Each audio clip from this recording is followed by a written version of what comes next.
everybody. Pastor Randy here. Hope you're doing great today. Welcome to Making It Simple. Good to be with you on a beautiful Monday. Hope that all of you are well. Hope you had a great weekend. I was very blessed. Got to add another year on this past weekend. You can look at that as a blessing or, my goodness, that guy's getting old. It just really depends on how you look at things. I tend to try to look at things from the positive because you know what? Every day, friends, is a blessing. Every year is a blessing. Because every opportunity that we have to take another breath is a gift from God. And how we use that gift, what we do with it, is either a blessing or it's nothing. It depends on us. We get to make that choice when we look at the thing that we have, when we look at the life that we've been given, how we use our gifts, how we use our talents and our times. It speaks about what's in our heart. I want us to jump back into our lesson today as we're talking about watching our ways. How do we do things? And again, as I just mentioned, how we spend our time. Now, I'm not talking about being dogmatic in the fact of you're always, having to preach or you're always having to do this or do that. I'm not talking about that. I'm talking about living a life that is pleasing to God. Living a life that says, I'm grateful, I'm thankful. Because we live in a world that seems to be filled with despair and even more so, hopelessness. We see a time to where many people are taking their own life because they feel like there's no reason to live. I've heard these very words. I mean, it wasn't very long ago, right here in our community where I live, that a young person took their life. And we find great sadness when we hear things like that. But for me, it goes even deeper because as an officer, all of you that follow me know that I spent a big portion of my life in law enforcement. And during those years, that was a very common thing to work scenes where someone had taken their own life. And it was a very sad thing, if I'm honest.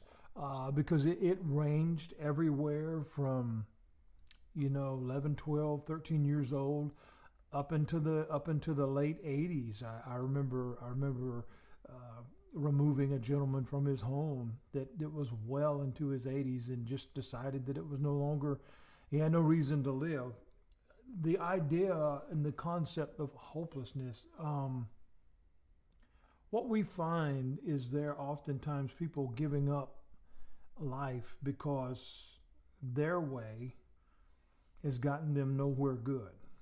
Now, I don't say that to be critical. I don't say that to be judgmental in any way, but I want us to examine that for just a minute.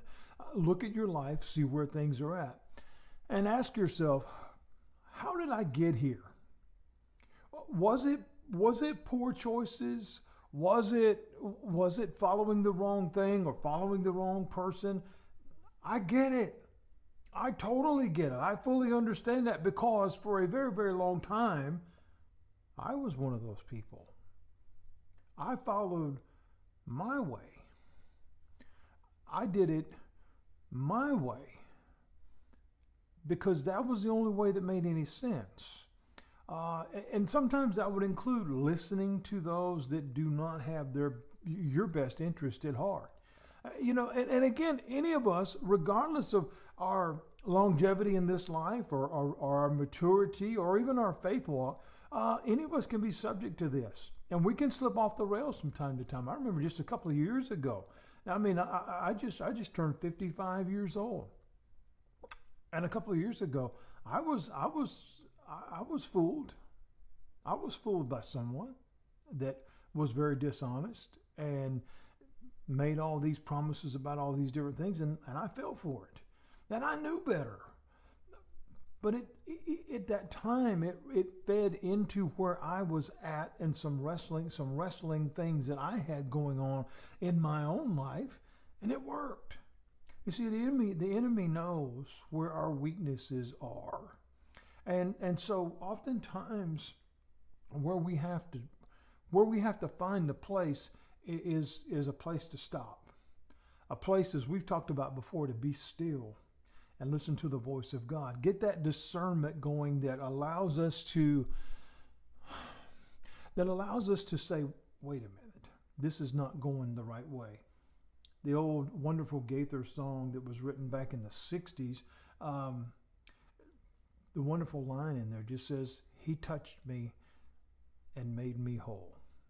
You see, friends, as long as we allow our way to be the only way, let me just share with you from personal experience, we will never find completion. Never. We can find momentary joy in things. Maybe momentary joy in someone. And this is not to put down any type of relationship or following a career or any of those things. But what we find is much like when Jesus was speaking to the woman at the well.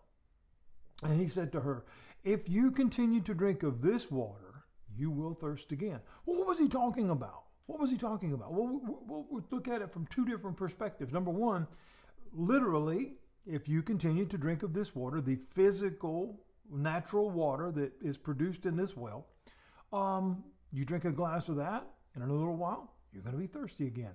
That's a legitimate thing. That's a real thing, logical thing. Not even an argument. That's reality.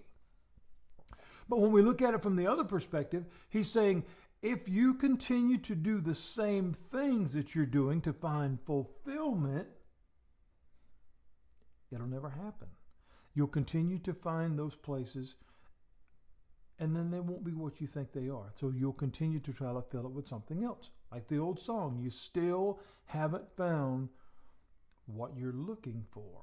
So here's the question. What are you looking for? Is it my way? Or is it God's way? Because the only one is going to fulfill.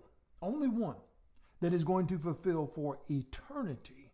We can feel a lot of different things momentarily. But then when they're over, for me, I remember this as a little kid.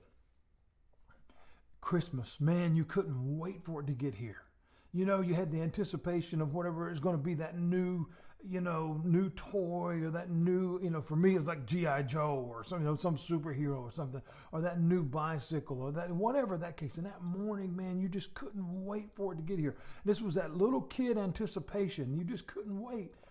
So everybody wakes up early and you unwrap all the gifts and then it's over.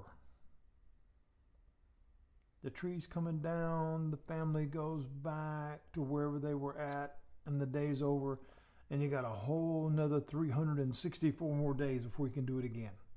It was kind of a letdown because everything was built on that one moment, and then it was over. Now, that may seem a little wrong way to think. I don't know. Everybody's got their own opinion, but that was for me. That was mine. And I think about sometimes we try to fill voids with things only to realize it didn't really get full because it always ends up back empty again. Like you fill up the glass, once you drink it, it's empty. You got to fill it back up again. We seem to have something missing in our way of thinking. And I can tell you firsthand, and I mean this with all my heart, I know that on these platforms we have all these experts out here now. And I probably point out to this a lot because it really bugs me. All these experts, all these theologians, and all these scholars and stuff, and they're trying to tell you all these different things that, I'll be honest with you, don't mean a hill of beans unless you know Jesus. It's just like reading the Bible. You can read it all day long, but until you know the author, it'll never change your life because it's just words. It means nothing until you realize the heart that was behind those words, until you realize and get to know personally this one called Jesus. Because when you know him, when you have that personal relationship with him, it'll change your life. Oftentimes we go through life hearing about things that are helpful. All these great products are going to solve all your problems, only sometimes to obtain those things and realize it didn't help at all. Friends, we're going to stop right here because I could go on and on, but I want to stop here and pick back up at this tomorrow and get us to stop and realize, wait a minute, there's something about this relationship thing that I've never really heard before. I want to hear more. Join me tomorrow for more Making It Simple, and we'll see you then. God bless you, friends.